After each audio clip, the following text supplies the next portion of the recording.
The drama in crypto never ends, folks. A not so popular, now bankrupt crypto lending fund is in hot water with its parent company over its scandalous bankruptcy plan. Today on the show, we are talking about Genesis and the digital currency group DCG. And this story matters because fundamentally it's about who is going to get more money back in the wake of this bankruptcy.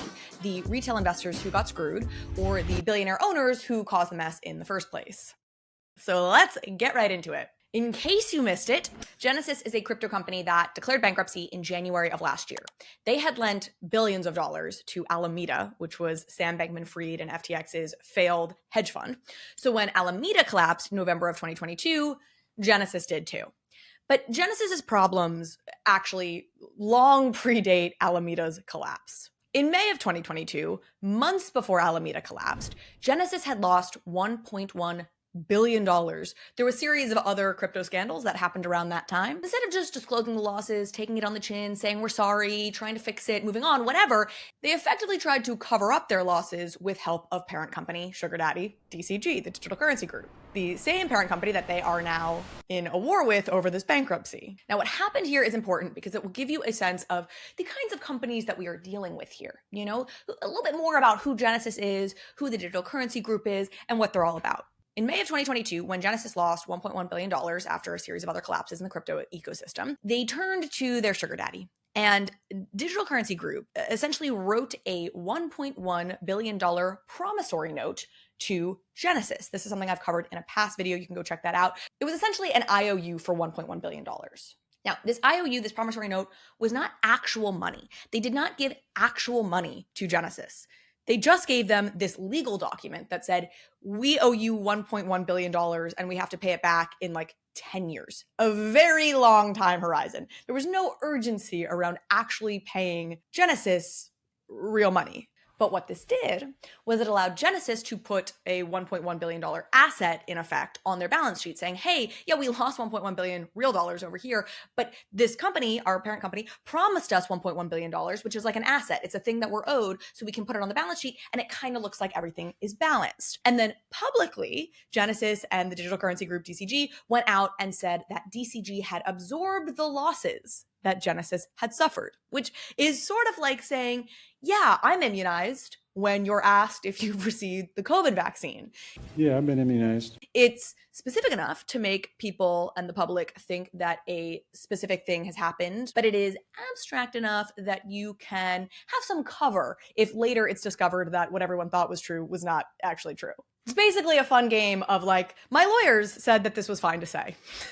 So again, I give you all of this background just to tell you a little bit about who Genesis and DCG are, which is they're not necessarily Enron level, they're not necessarily FTX, they're also not companies that you'd be like super proud to tell your grandmother that you work for. We're bringing it back to this week. So Sugar Daddy DCG is objecting in court to the bankruptcy plan that was put forward by Genesis. Why? Well, buckle up, folks. You both are going to believe this and aren't going to believe this. DCG is mad because the current Genesis plan gives too much money back to the retail investors who were fucked in this whole situation and does not give enough money to them, DCG, run and controlled by billionaire Barry Silbert, who tacitly or directly let this whole thing happen. Basically, it all comes down to this. The current DCG bankruptcy plan would give their creditors money back according to the price of crypto as of the date that the bankruptcy plan goes into effect. So some future date. What DCG wants is that Genesis pay creditors back according to the price of crypto at the time that Genesis went bankrupt, which was in January of 2023. So in January of 2023, Bitcoin, the price of Bitcoin was $21,000. Today, the price of Bitcoin is $45,000. So we don't know exactly what the effective date of the plan will be, because again, that's some future date, but you can bet it's probably going to be in the 40,000s, which means it is double the amount of money being paid to the creditors than would be paid in this counter proposal that DCG would like to see enacted. Now, DCG is an equity holder of Genesis, so they will be paid back after creditors are paid back. So this is why they're so concerned about this. They're saying, well, gosh, if you pay double out to the creditors, there's going to be less money, less cookies in the cookie jar available for us when it finally comes our turn to get whatever's left of this shit show mess of a remaining company. So that's why they are upset. To which my feeling is, wah. Wait, am I crying or am I tiny violining it? Do we? Whatever. You get the point. I don't feel bad for them at all. To give you an example here, one of the creditors that we are talking about would be Gemini Earn. Gemini Earn is a program run by the company Gemini. Gemini is started and founded and run by the Winklevoss twins, who were made famous in the movie The Social Network. They sued Mark Zuckerberg for stealing their idea for Facebook.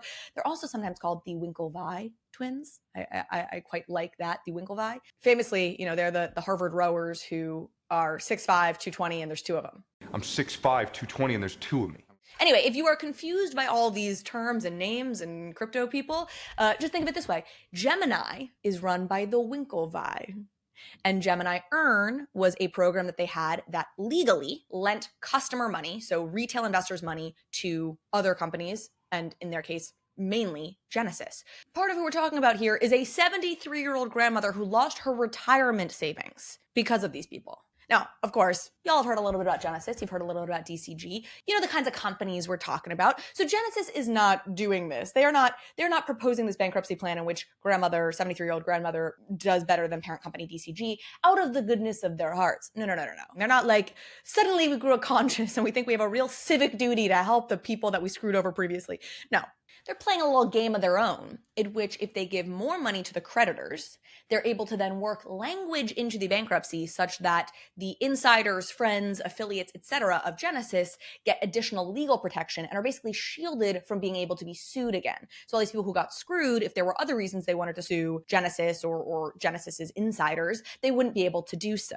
Basically, it's like, hey, we'll give you more money up front, but in exchange, you can't come after us anymore. It's a little trick that Purdue Pharma, the Sackler family, used just last year when they paid out $6 billion to victims of the opioid crisis that they started.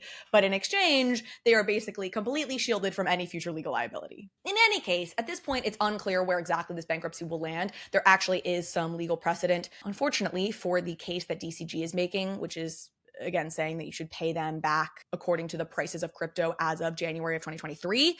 So we will see what happens. But there is an irony to this whole story, which is that basically while DCG fights Genesis to pay creditors according to the price of crypto when the bankruptcy happened, FTX creditors are currently fighting FTX in that bankruptcy, saying that they should be paid back according to the cryptocurrency prices of today. It's actually a little bit more nuanced than that. If you are interested in learning about that, you can check out a video I made all about the fight that the FTX creditors are currently waging against the FTX estate. They make a really good point, so I highly recommend you go check that out. But in the meantime, more will be revealed in time. And that is our show for today. I hope you did enjoy it. If you did, please consider subscribing to the channel, liking the video, commenting below. Would love to know what you think. With that, I'll see you next time.